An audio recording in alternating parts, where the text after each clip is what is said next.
Since China launched its ambitious Belt and Road Initiative 10 years ago, 149 countries around the globe have joined, including 49 of the 54 countries in Africa. This is now a major concern for the US government. Africa is one of the wealthiest continents in the world, blessed with some of the world's most valuable resources, minerals, and commodities. The United States has always had a strategic interest in Africa, but that interest has always been in the resources of the continent and not for the future development of African people. In today's video, I'm going to highlight some of the mistakes the US has made and why many African countries are now looking to China for future growth. In addition, let's also highlight some of the groundbreaking Belt and Road projects from China that have changed Africa's future. For many Africans, their perception of China has changed because they can see the tangible results of China entering the continent. 100,000 kilometers of road, 10,000 kilometers of railway, over 1,000 bridges, 100 ports, and scores of hospitals and schools. These are the type of projects that give hope to future generations and provide pathways for living a better quality of life. Instead of making similar infrastructure investments in Africa, the US government's primary objective is lecturing African leaders on the dangers of working with China, in hopes that the US can somehow reverse the trend of Chinese investment into Africa. This strategy is not respectful to African nations because the US assumes African leaders don't know how to make the best decisions for their own countries. Here was what Macky Sall, the president of the African Union, recently stated: "When we talk, we're often not listened to, or in any case, not with enough interest. This is what we want to change. And let no one tell us, no, don't work with so-and-so, just work with us. We want to work and trade with everyone." 20 years ago, the US dominated trade in Africa, while China had almost zero presence in the continent. Chinese leaders didn't sit down and strategize on how to stop the United States in Africa. China simply launched its own plans to grab their market share. Fast forward to today, and China is clearly winning the race. In 2022, China's trade with Africa reached $261 billion, an amount nearly 5 times that of the United States. But a statistic that is even more important and really shows how effective China's mission in Africa has been is a recent poll which found 77% of African youth believe China is the most important partner for the future success of their country. But how did America lose its position as leader in Africa? It comes down to one simple mistake. The US government often disrespects smaller, developing countries. Let me explain. When the United States wants to engage with Africa, it treats the continent as one place and fails to address each country individually. When China deals with Africa, it deals with each country individually, giving respect and the chance for each country to voice their individual concerns and needs to China. The lack of respect existing in US foreign policy is a major concern. Listen to what this diplomat from Zimbabwe had to say.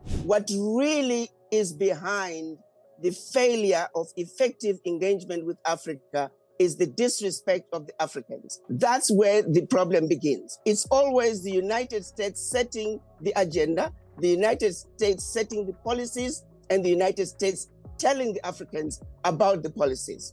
That is no way to have any meaningful engagement. Last December, Joe Biden hosted 49 African heads of state in Washington, D.C. for the US-Africa Leaders Summit. Once again, the main objective of the summit was to convince African leaders the United States is a better trading partner than China. But once again, notice the American mistake here. Instead of focusing on our own investments and genuinely wanting to help the people of Africa, the entire goal of the summit was to convince African leaders that America is good and China is bad. Ultimately, it left very few Africans feeling any confidence moving forward. There was a lot of criticism of the last summit like this under President Obama, that there was like no follow through. And what I'm hearing from you is frankly a lot of disappointment and a lot of pessimism about what may come out of this summit. Nothing is going to come out of it because it is a one-sided conversation. So the fact that it is a one-sided conversation, that is yet going to be another useless meeting with no outcomes. The reason this is happening is because there is a disrespect for the Africans.